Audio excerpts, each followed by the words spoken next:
Ito yung araw na hinihintay ni Edwin. Mamaya bibigay natin yung titingnan natin yung bahay niya. Titingnan natin kung kaya na nating pa-repair yung bubong niya.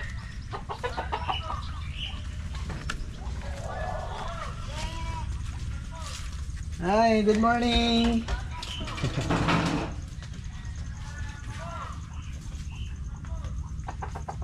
So itong talungan namin 4 months. Meron nang kinita si Edwin. Nabanggit niya nga sa akin kahapon na gusto niyang paayos yung bubong niya bago magtag-ulan. So mamaya titingnan natin yung itsura ng bahay niya. Sabi ko sa kanya mag long span. Kasi naka steel trusses naman yun eh. Yero lang ang papalitan niya. Kasi yung yero niya ordinary. Tapos itong mais sa katapusan daw titingnan ng buyer. Kaya meron pa siyang time para lumaki meron pa tayong mahigit 1 week para ayos naman yung size nila, katamtaman lang.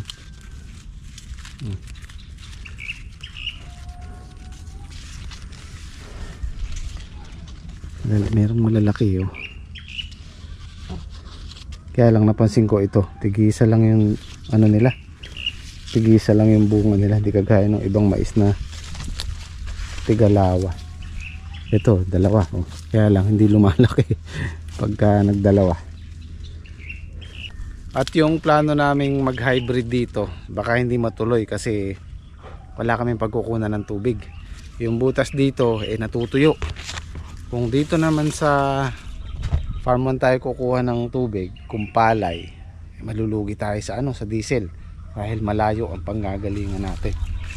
Hindi kasi ako nagpabutas dito dahil alanganin ako baka hindi natin mai-renew, baka hindi pumayag yung may-ari. Sabi ko pagka ni-renew ko magpapalagay ako ng butas sa gitna, kahit 2 tubo lang, para kung sakaling maggulay tayo dito merong magandang pwesto yung deep well.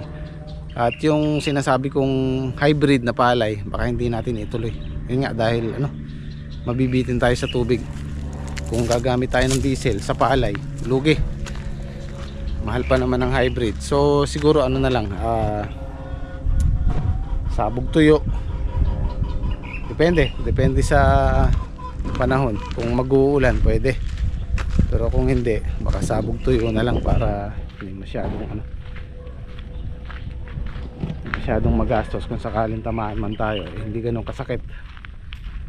Ang buyer ang magdi-decide niya kung kailan natin i-harvest. Siguro pagka-harvest saka na natin i-renew to, tapos papalinis na natin to. Herbicide lang naman ang i-spray natin dyan para maalis yung damo.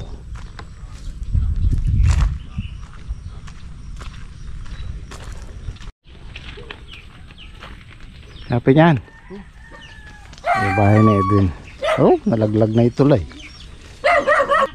Galit mo sa akin, din naman ako makain ng aso. Ay kiraan kami.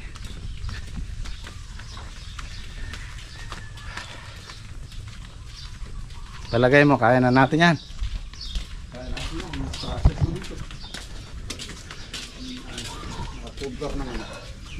Ay oo.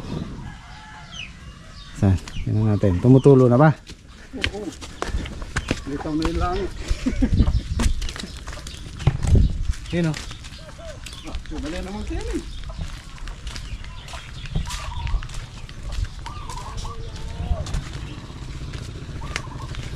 Oo nga, palitin na yero. Tuna ka na naman Kenny.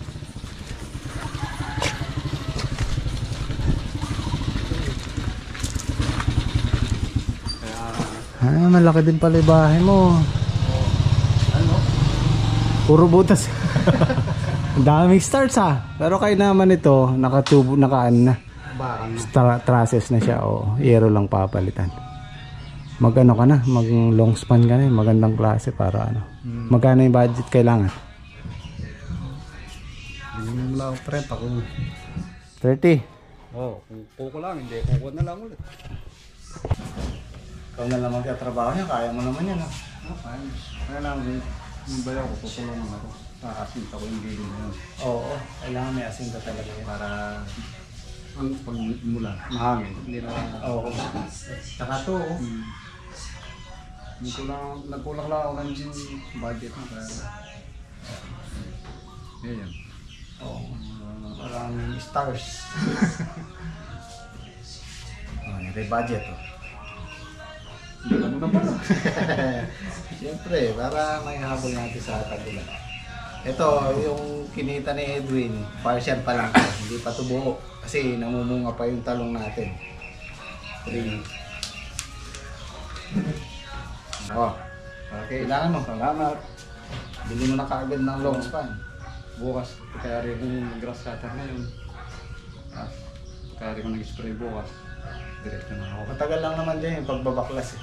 Pero yung baga ano. Hindi nyo nga pala natatanong si Edwin. Ano rin siya? Jack of all trades din yan. Welder, magawa ng yung bubong ni Kuya Olan, siya gumawa. Siya pinagawa ko. Kahit sa ano, di ba? Mason, di ba? Marunong ka. Dahil pa paano, nakakaintindi tayo sa bahay. Ito, ikaw gumawa na ito, di ba? Kaya, papasalamat pa nga tayo sa Panginoon Diyos kahit kung hindi lang na bigyan tayo. Oo. Kaya tuloy lang, tuloy lang. Laban lang. Marami pa tayong pipitasin. Laban lang. Okay. Okay, salamat. Pagka ano, asikasuhin mo na bago tayo abutan ng bagyo. Para at least safe na. Pangarap ko yun, bubong. Oo. 4 na buwan lang napapagawa mo na yung bubong mo. Nag-uumpisa pa lang tayo ha. May Okay. tayo. May souvenir na. Meron ng bunga yung pinagpaguran na.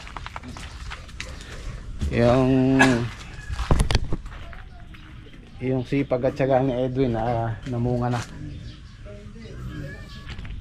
Ito lang yung bahay ni Edwin. Ito yung farm 1. Diyan lang. Lapit lang. Lapit lang. Walking distance lang. Kaya kahit alanganing oras sa gabi, madaling araw, nakakalusong si Edwin dito.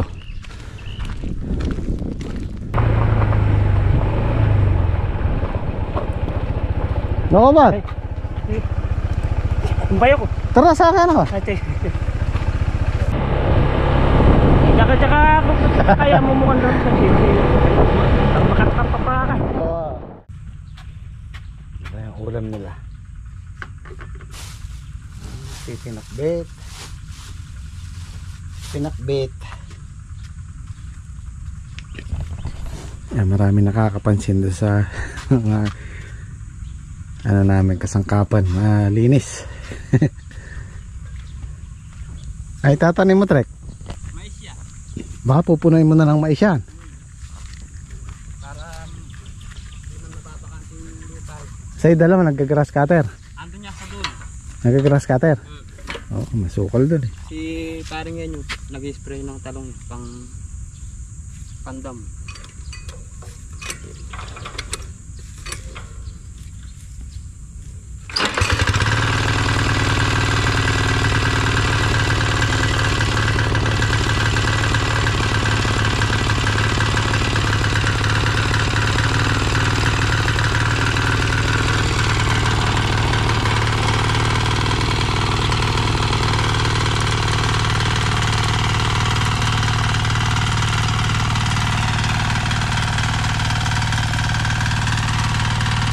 Kailangan natin ng isa pang camera para dito sa farm 2 kasi nasira yung isang camera namin, hindi nakukuhanan yung dito, so maraming sayang na pwedeng i-content. So mamaya siguro titingin ako ng isang camera sa San Fernando. Try natin yung bagong cam, hindi yung GoPro. Kasi ang GoPro, wala naman akong issue sa GoPro, isa lang. Mahina sa low light, mahina sa dilim. So yung bibili natin, medyo malaki yung lens niya, yung sensor. Medyo siya sa dilim. Maliwanag. So try natin. Sana meron tayong makuha sa San Fernando mamayang hapon.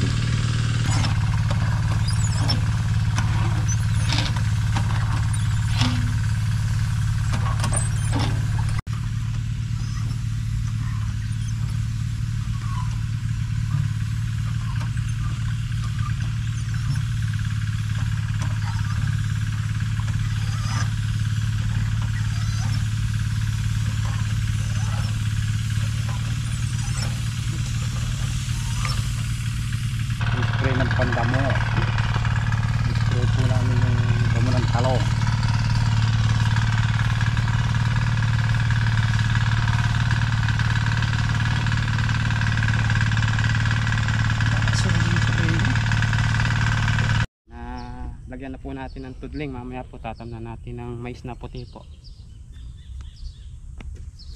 Yung pakwan pare, di mo dilipat. Oo, lipat natin yung pakwan dun, sayang. Lagay mo na lang dun sa tabi ng kubo. Tara, inom muna tayo pare. So, pare mo ganado oh. Oo. Pare, inom muna tayo pare. Lilipat po namin yung tumubong pakwan. Baka po sakaling magbunga.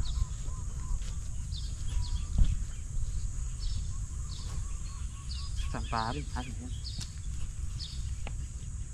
Ay, marami pala pare.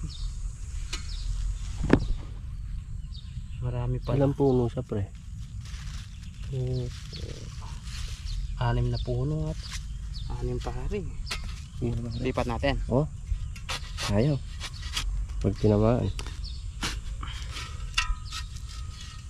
Yan pare, malalayo na yung ugat niyan.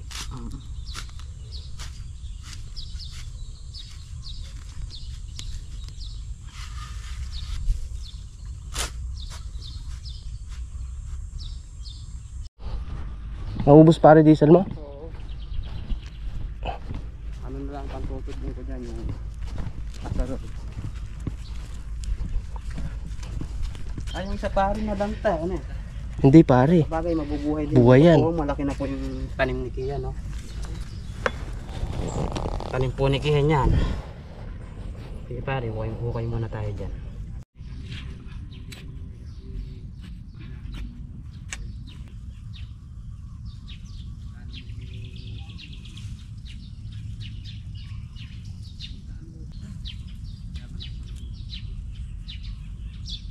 Kasalubong siya. Kanta na pare. Maganda yan. Second cropping. Pa, oh. Kala mo tayo nasa tabing ilog.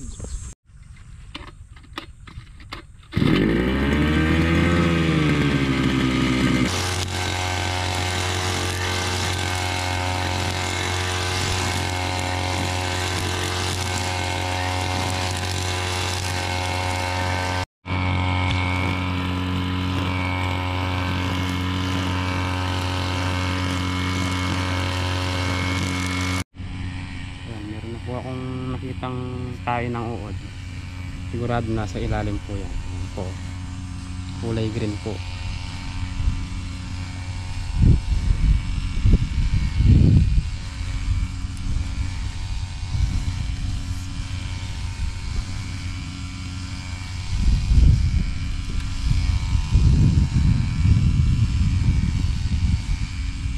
May mga bunga na po yan, no? Guys, sana magtuloy na po. Medyo marami-rami na rin po yung nakita kong ganyan.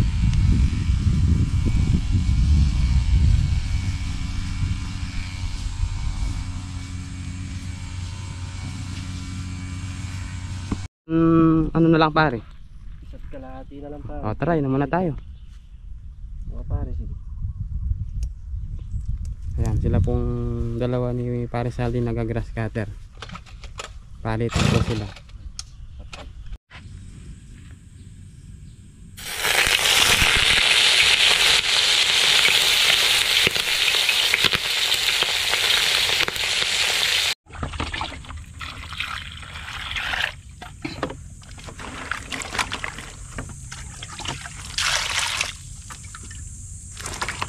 Ang ulam po namin ngayon, pinakbe. Lutong pinakbe.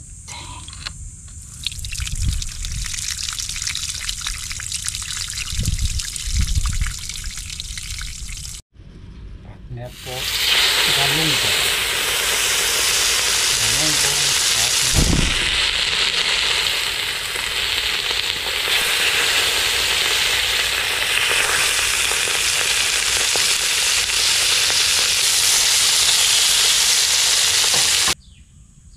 Wala na pong karga.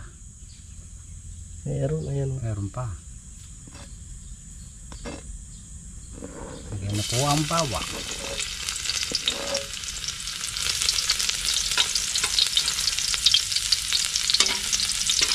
Sibuyas.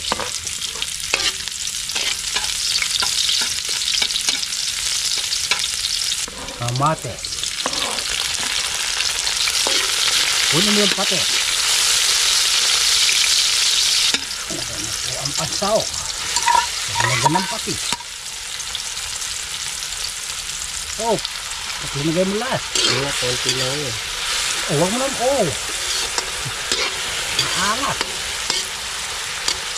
Oh, pala sobra sa alat eh.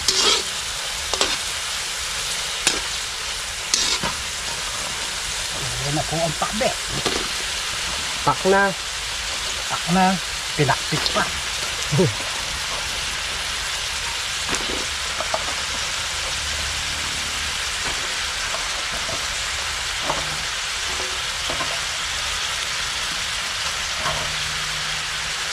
Lagyan ng tubig.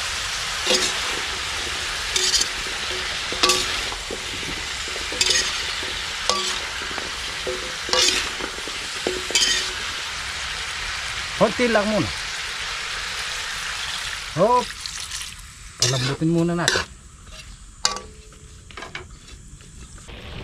Na, pasensya na po kayo. Wala naman laman to eh. Yung diesel. Layo-layo natin konti para safe tayo.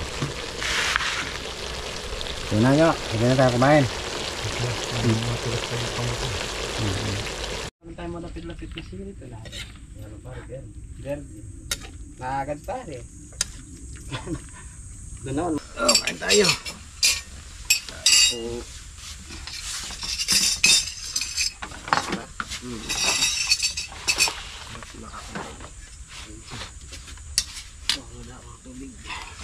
Pangimagas mo, Berge.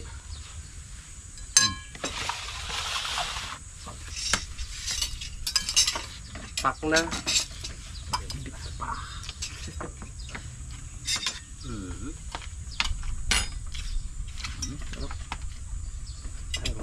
Mukhang mahal ang sitaw niya. Madalang yung sitaw.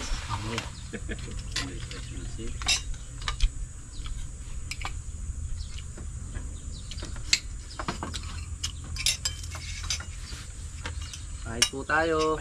Kain po.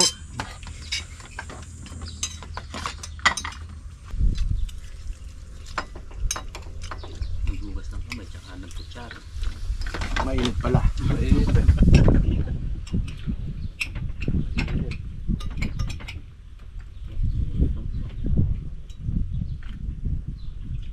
Naalala ko nung bata ako. Pag kumakain kami, meron kami isang tabo.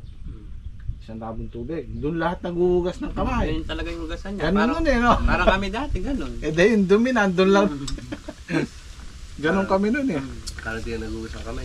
Andun nila. Isang tabo lang talaga.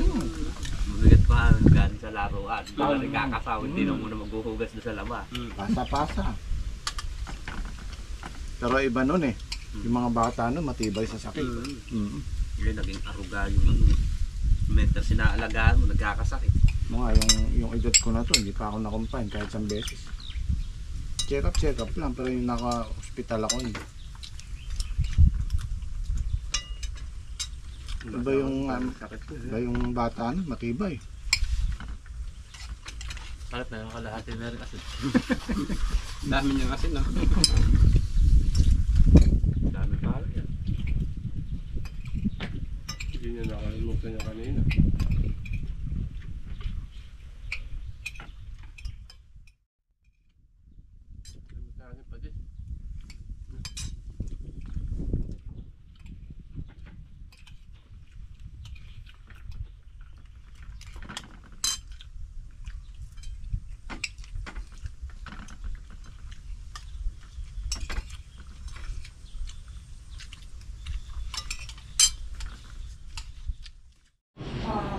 O, saan ka pupunta?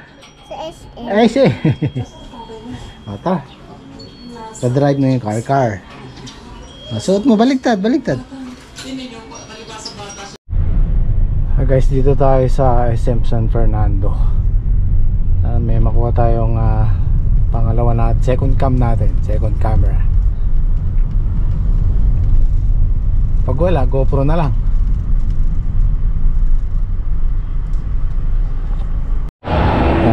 Madalas dito ako bumibili ng GoPro drone.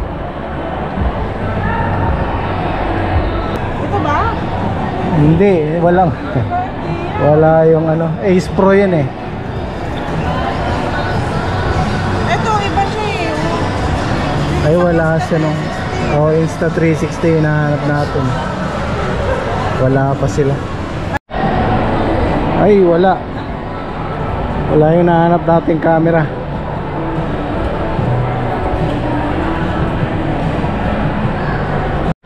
Dito meron tayong nakita, ayan, 28 na siya. Uupo sana ako dito. Mas mahal pa rin yung Insta360 ah. 31.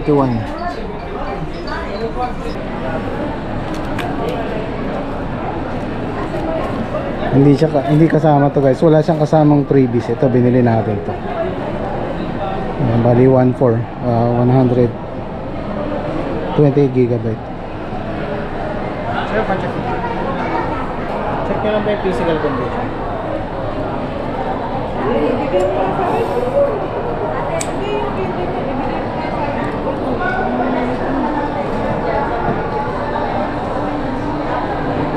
Sa itabak sir yung cable tsaka yung mounting ko. Ayun, malaki yung battery niya. Malaki yung battery. Ito yung maganda ito. yung memory card. Pwede mong i-flip yung screen.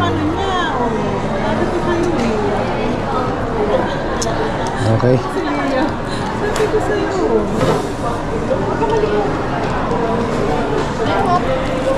Ito yung maganda rito, ano na siya, magnet na siya, hindi na siya i-screw.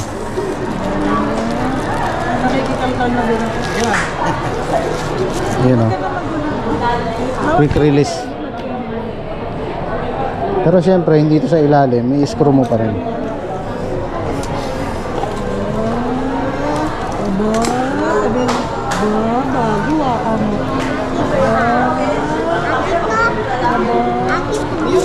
Hindi. Yun. Ano yan? Quick release siya, magnet siya. Ay, ang ganda naman. Sana all. Sana all. So ito na guys, kinuha na natin. At bakit Insta360 Ace Pro? Kasi madalas tayong nag-overnight, lalo na ngayon malalaki na yung tanim natin. Ito medyo malakas sa low light, medyo maliwanag siya sa gabi kaysa sa GoPro. So try natin, pag-aaralan ko muna kung paano pag-operate. At kita-kita tayo bukas, baka medyo malate kami. Bibili muna sila ng gamit ni Liam para sa school. Yan. Nga pala, itong isang camera para kay cameraman.